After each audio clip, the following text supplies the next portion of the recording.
Okay, Jesse, you're here at this rally, this action. What does your group feel about it?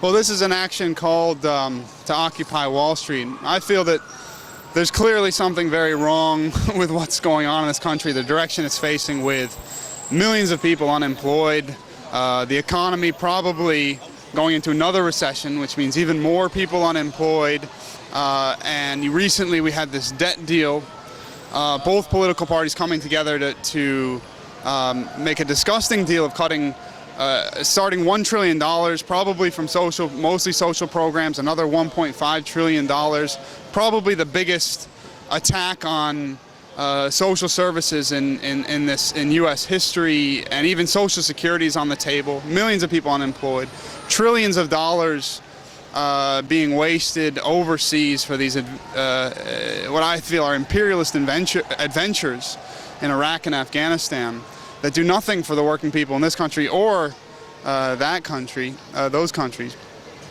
And people are starting to get fed up, and we're tired of the fact that the banks are the ones getting the bailouts.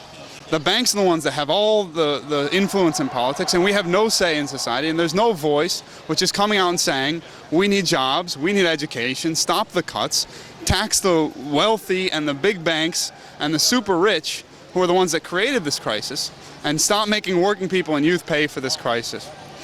And so this action today I think is part of an attempt to build a struggle which is going to try to is going to create a new voice in this country that's going to fight for ordinary working people and youth. So what is planned? Are people going to, where are they going to occupy?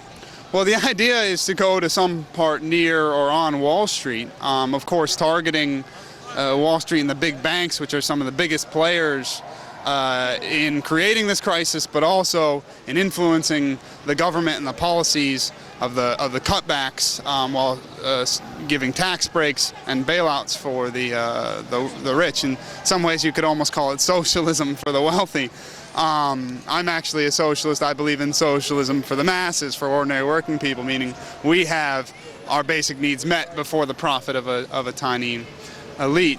And I'm not sure if this today is going to take off, but I do think it's part of a process which is happening internationally of youth and working people that are looking for new forms of struggle. We've seen, because this is a global crisis, and we've seen working people in Europe rise up in mass demonstrations, one-day general strikes.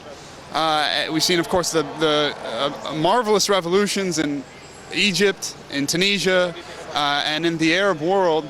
And of course, these are huge steps forward, but they haven't fully solved all the problems. The underlying crisis of global capitalism still exists, and some of these youth occupations, like the Indignados in Spain, youth occupying squares in Greece, I think are attempts to find new forms of struggle to build a movement to really change society. And I think this Wall Street occupation is an attempt to do the same. It may not take off here, but there's real anger boiling and bubbling up in this society, which I think will find also explosive forms of struggle in this country. Thank you very much. All right, thank you.